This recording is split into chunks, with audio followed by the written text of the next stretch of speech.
Operation లేకుండా మోకాళ్ళు మరియు నడుము నొప్పులకు అత్యాధునిక చికిత్స డాక్టర్ భావన హర్వాణి గారి ఆధ్వర్యంలో ఆర్ఎఫ్ఏ మరియు ప్లాస్మా పద్ధతిలో చిన్న ఇంజెక్షన్ తో పరిష్కారం. Hospitals road number 12 Banjara hills. దేశవ్యాప్తంగా హైవేలపై ప్రయాణం భారంగా మారుతున్నది. కేంద్ర ప్రభుత్వం టోల్ ఛార్జీల మూత మోగిస్తున్నది.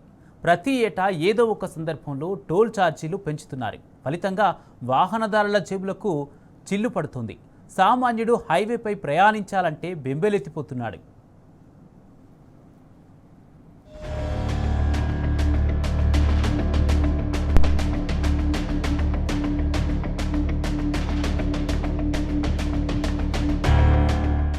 దేశవ్యాప్తంగా టోల్ ఛార్జీలు సామాన్యుడికి చుక్కలు చూపిస్తున్నాయి.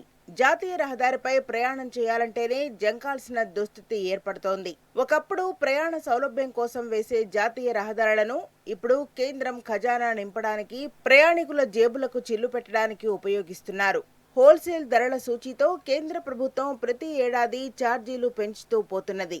ఇప్పటికే దేశవ్యాప్తంగా టోల్ గేట్ల ఛార్జీల ద్వారా దాదాపు 61,000 కోట్లు వసూలైనట్టు సమాచారం.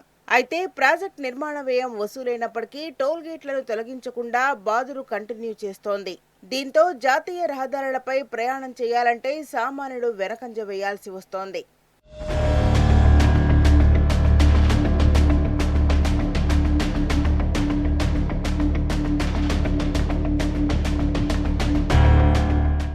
కేంద్ర సర్కార్ టోల్ గేట్ల ఛార్జీల ద్వారా వేల కోట్లు వసూలు చేస్తోంది. 2020-21లో కేంద్రానికి 27,926 కోట్ల ఆదాయం రాగా 2024-25 నాటికి 61,408 కోట్ల రూపాయల రాబడి వచ్చింది.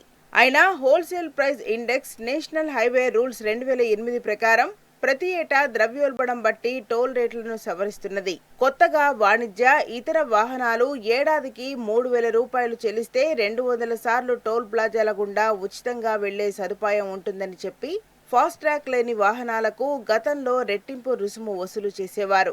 ఇప్పుడు యూపీఐ ద్వారా చెల్లిస్తే 1.25 రెట్లు వసూలు చేసేలా నిబంధన మార్చారు. తాజాగా ట్రాఫిక్ కష్టాలు తగ్గించేందుకని మల్టీ లెవెల్ ఫ్రీ ఫ్లో విధానాన్ని ప్రవేశపెడుతున్నారు. దీంతో వాహనాలు టోల్ ప్లాజా వద్ద ఆగకుండా వేగంగా వెళ్లినప్పటికీ ఆటోమేటిక్ గా టోల్ ఛార్జీ కట్ అవుతుంది.